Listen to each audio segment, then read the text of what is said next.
Comment configurer l'espace groupe? On va tout de suite se rendre à gauche sur l'onglet Groupe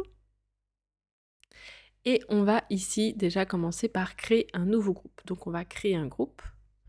On va l'appeler par exemple groupe test. Donc tu vas pouvoir donner un nom à ton groupe et puis tu vas pouvoir mettre une image à ton groupe. Voilà, tu vas choisir une image sur ton ordinateur et tu vas ensuite cliquer sur Ajouter. Le groupe que tu viens de créer, donc groupe test, n'a pour l'instant aucun participant. Tu vois le nombre de participants juste ici. Tu vas pouvoir, si besoin, modifier la photo ou le nom du groupe et tu pourras également le supprimer ici.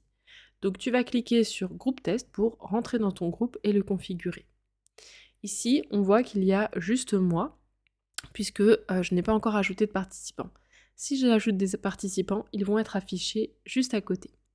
On va commencer par configurer les infos pratiques. Donc ici, il y aura toutes les informations qui vont être dédiées au groupe, dédiées à toutes les informations dont le groupe pourrait avoir besoin. Tu vas pouvoir ici ajouter un message d'accueil, par exemple, bienvenue dans ce groupe. Donc soit tu peux écrire un message écrit, soit tu vas pouvoir également ajouter, si besoin, une vidéo. Tu peux enregistrer une vidéo et la mettre ici. Pour mettre une vidéo, il faudra que tu copies le lien, par exemple, d'une vidéo YouTube non répertoriée.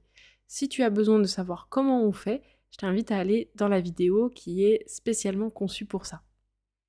Donc je vais coller le lien tout simplement et là je mets ma vidéo. Et par exemple, je peux mettre ici bienvenue à vous. Une fois que j'ai terminé, je vais bien descendre tout en bas et cliquer sur enregistrer.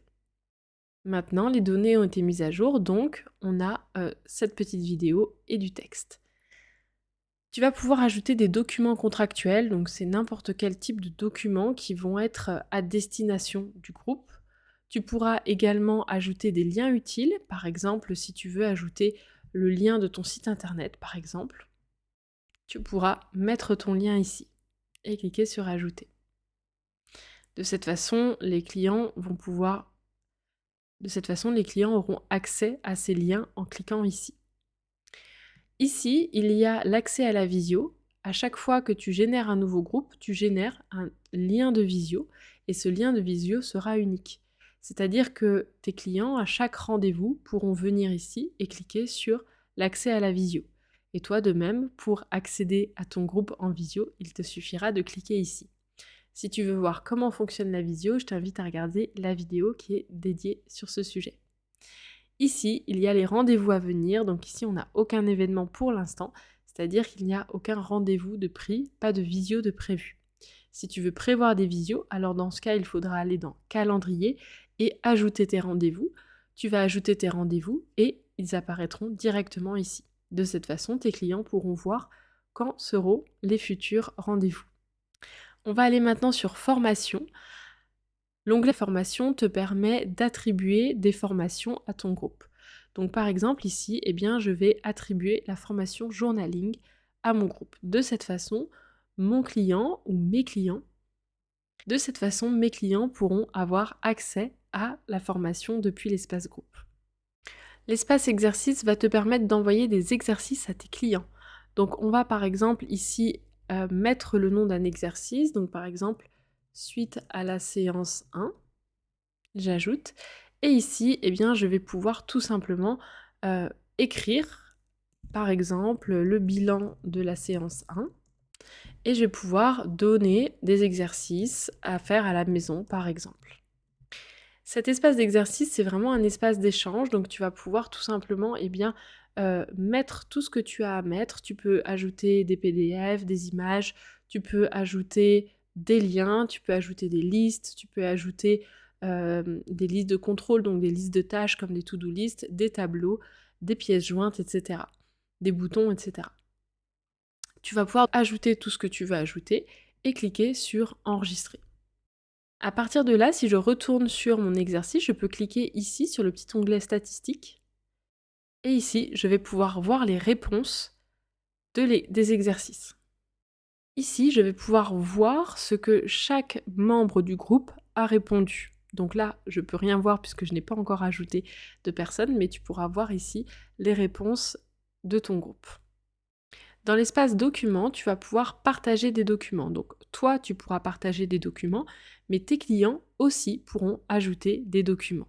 Donc là, tu vas pouvoir mettre le nom du document, par exemple, roue des émotions, et tu vas pouvoir aller chercher ton document. Tu vas la chercher dans ton ordinateur et tu cliques sur ouvrir, et ensuite tu cliques sur ajouter. Attention, tes documents ne doivent pas dépasser 5 MO. Ici, sur l'espace replay, eh bien, tu vas pouvoir ajouter tes replays. Donc, quand tu vas faire la visio, tu auras la possibilité d'enregistrer tes visios. Ensuite, tu vas pouvoir télécharger la visio sur ton ordinateur et tu pourras ensuite ajouter le replay sur cet espace. Donc, tu vas cliquer sur « Créer un nouveau replay ». Tu mettras le nom du replay, par exemple « Séance 1 ». Et ici, tu mettras le lien URL, donc le lien de la vidéo que tu devras mettre au préalable sur YouTube par exemple. Et de cette façon, la séance 1 est affichée ici. Le client aura juste à cliquer et puis on aura accès tout de suite à la vidéo. Je vais maintenant me rendre dans paramètres du groupe. Aujourd'hui, je n'ai aucun participant, donc on ne peut pas voir l'intérieur. Maintenant, je vais ajouter un client dans le groupe, comme ça tu verras ce que ça donne. Donc je vais cliquer ici sur ajouter un client. Je vais pouvoir cliquer sur suivi groupe. Je sélectionne le nom du groupe, groupe test, je continue. Et là, je vais pouvoir soit mettre le prénom, le nom et le mail d'un client qui n'est pas dans ma base de données, soit aller chercher quelqu'un qui est déjà dans ma base de données, par exemple Martin Matin. Et je vais cliquer sur ajouter. Donc là, par exemple, ici, je vois Martin Matin qui est arrivé. Et dans paramètres du groupe, eh bien, je vois que j'ai un participant, Martin Matin. Donc là, je vais pouvoir voir s'il a bien validé son inscription, donc s'il a bien un compte Osta. Ici, je peux lui envoyer un mail et ici, je vais pouvoir supprimer son accès au groupe. Ici, vous avez un petit bouton mail. Ce bouton vous permet d'envoyer un mail à l'ensemble des participants du groupe, alors que ce petit bouton vous permet d'envoyer un mail seulement à Martin.